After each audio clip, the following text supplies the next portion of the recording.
انا انزلنا الیک الکتاب بالحق لتحکم بین الناس بما اراک اللہ، اے نبی ہم نے آپ پر کتاب نازل کی ہے حق کے ساتھ،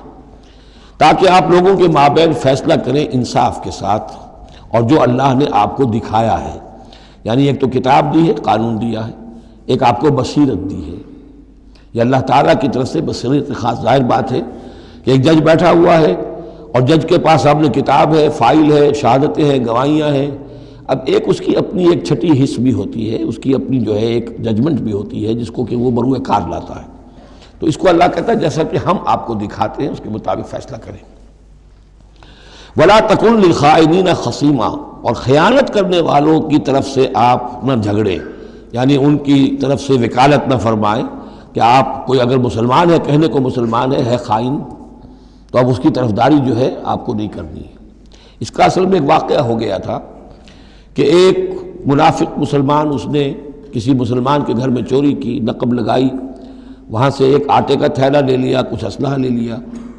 وہ اپنے گھر تک آیا تو وہ آٹے کی تھیلے کے اندر کہیں سوراخ تھا تو وہ آٹا گرتا گیا، تھوڑا تھوڑا وہ سارا راستہ جو ہے پتہ چل گیا کہ اس کے گھر تک سوراخ پہنچ گیا۔ پھر اسے کچھ خیال آیا کہ ممکن ہے مجھ پر شک ہو جائے، اسے پتہ نہیں تھا کہ یہ آٹا بھی میرا راز فاش کر رہا ہے۔ اس نے یہ کیا، اسی وقت جا کر ایک یہودی کے ہاں امانت رکھوا دیا، یہ سامان میری امانت ہے تمہارے پاس، لیکن وہاں بھی وہ نشان جو ہے آٹے کا وہاں بھی پہنچ گیا۔ اب اگلے روز جب تلاش ہوئی اور وہ آٹا جو گرا ہوا تھا راستے میں، اس کو دیکھ کر کھوج لگاتے ہوئے لوگ پہلے اس کے مکان پر پہنچے، اس نے صاف انکار کر دیا، تلاشی لے لی، چیز نکلی نہیں۔ اب انہوں نے دیکھا تو وہ آگے جا رہے ہیں نشان، وہ وہاں پہنچ گئے، یہودی کے یہاں برآمد ہو گیا۔ یہودی نے کہا ٹھیک ہے، یہ مال ہے، یہ رات رکھے یہاں پر حفاظت کے لیے رکھ گیا تھا۔ اب یہاں پہ جھگڑا ہو گیا کہ اس کے جو قوم کے لوگ تھے، اس کے گھرانے کے لوگ، اس منافق مسلمان کے، ان کا نہیں یہ جھوٹ بولتا ہے، یہ یہودی چور ہے۔ اب وہ یہودی کا اور مسلمان جو منافق تھا اس کا مقدمہ تھا جو حضور کے سامنے آیا،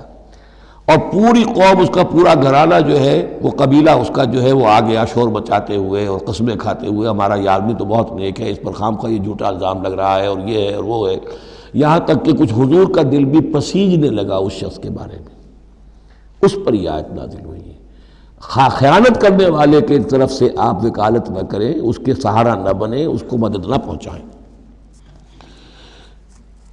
وَلَا تَكُنْ لِلْخَائِنِينَ خَصِيمًا، اب خصیمہ بحث کرنے والا، للخائنین، علی الخائنین ہوتا تو خائنوں کے خلاف، خائنوں کے حق میں آپ دلیل نہ دیں۔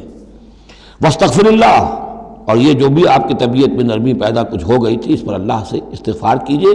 ان اللہ کان غفورا رحیما، یقیناً اللہ تعالیٰ بخشنے والا اور رحیم ہے۔ وَلَا تُجَادِلْ عَنِ الَّذِينَ يَخْتَانُونَ أَنفُسَهُمْ، آپ مت جھگڑیے ان لوگوں کی طرف سے جنہوں نے کہ اپنے جانوں کے ساتھ خیانت کی ہے۔ اب ہم یہ امید لگائے بیٹھے حضور ہماری طرف سے شفاعت کریں گے، چاہے ہم نے بے ایمانیاں کی ہیں، حرام خوریاں کی ہیں، شریعت کی دجیاں بکھیری ہیں، تو حضور گویا کہ ہماری شفاعت کریں گے۔ یہاں فرمایا جائے وَلَا تُجَادِلْ عَنِ الَّذِينَ يَخْتَانُونَ أَنفُسَهُمْ، مت جھگڑیے آپ ان لوگوں کی طرف سے، ان کی طرف سے وکالت مت کیجیے۔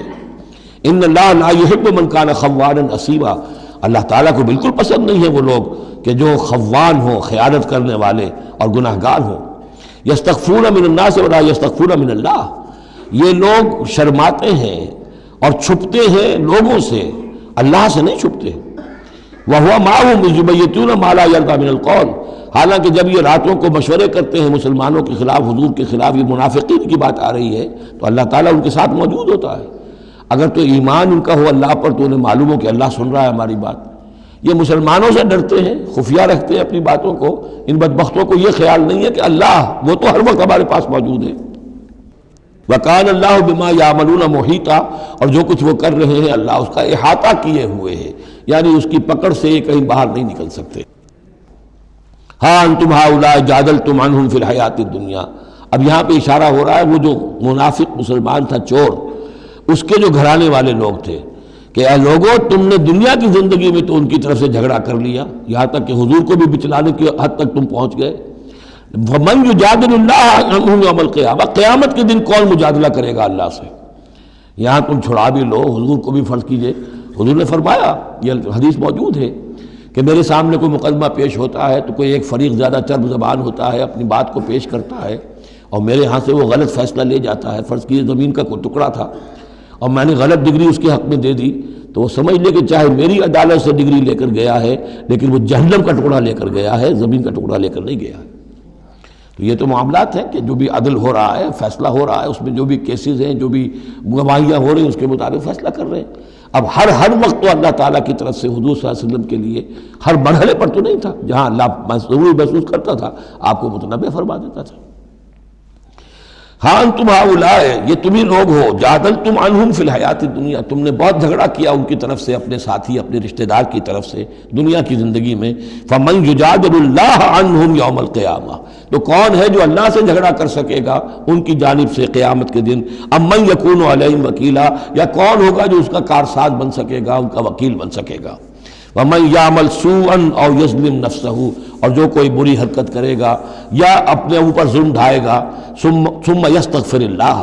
اور پھر اللہ سے استغفار کرے گا، یجد اللہ غفور الرحیم، وہ اللہ کو پائے گا غفور الرحیم۔ سیدھی روش ہے، غلطی ہو گئی، خطا ہو گئی، مان لو، جو دنیاوی سزا ہے وہ بھگت لو، اللہ سے استغفار کرو، آخرت کی سزا سے چھٹکارا مل جائے۔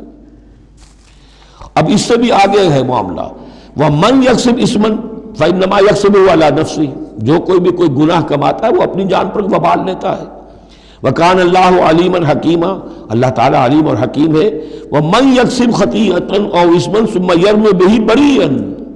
اور یہ معاملہ تو بہت بڑھ کر ہے کہ کسی نے کوئی گناہ کمایا، کوئی خطا کی، کوئی غلطی کی، کوئی جرم کیا، پھر اس کی تہمت لگا دی ایسے شخص پر جو بری ہے۔ یہودی تو بری تھا، اس کو سزا دلوانے کے لیے سب تل گئے۔